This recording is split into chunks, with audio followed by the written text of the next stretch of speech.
behalf of the Institute of Corporate Directors, we welcome you to this discussion on navigating nature risks.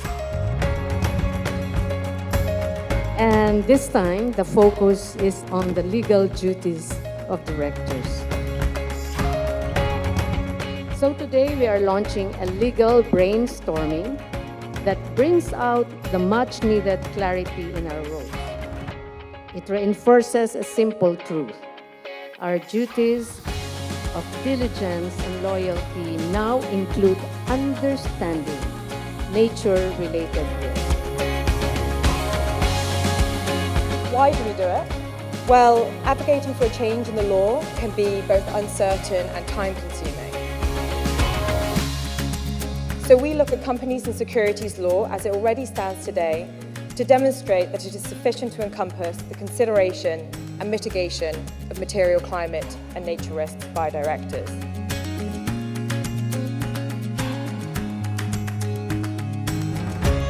Today's event is especially important because it is meant to help directors better understand the materiality, foreseeability, and governance implications of nature-related risks and opportunities, and how these affect boardroom decision-making under Philippine laws.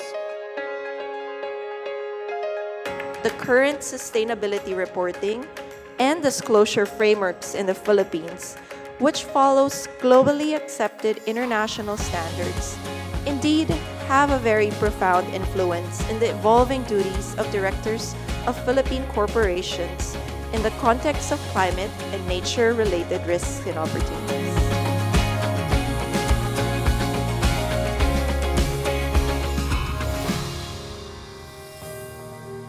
This is a little bit more complicated than the valuation exercise because now you're dealing with ultra long-term horizons. We're looking at 2100, turn of the century. Because that's what sustainability is about. It's not 10, 20, 30 years. It's about 100-year horizons, right?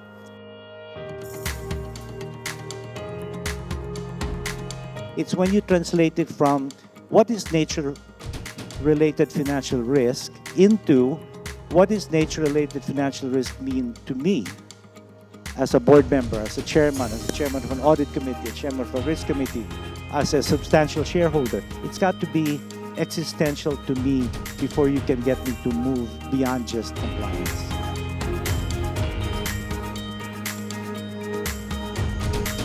There's a lot of awareness now, I should say, but we should do more because there's a lot that can be done, especially if you're talking of nature-related risks.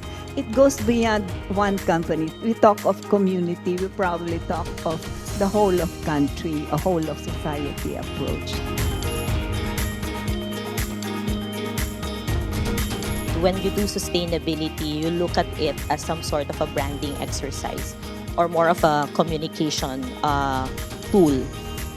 Of course, it's two ways. It is good.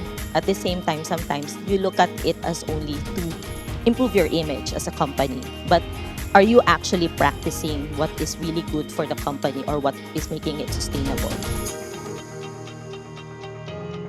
To recognize the rights of indigenous peoples, not just to recognize, but to respect the rights of indigenous peoples. And this is different. Beyond recognition, respecting means that they should desist if indigenous peoples don't accept them to be there in the first place.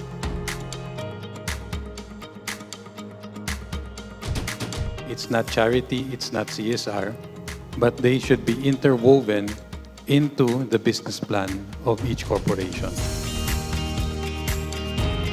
Thank you, everyone. And thanks for all of those who came together to make today's event possible. Today we heard from the authors of the legal opinion, regulators and directors speaking from their own experience in the boardroom.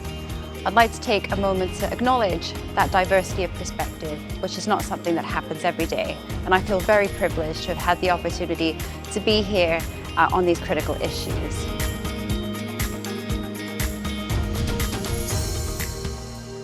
Thank you to our panelists, the authors of the legal opinion, regulators, and to each and every one of you who shared your morning with us.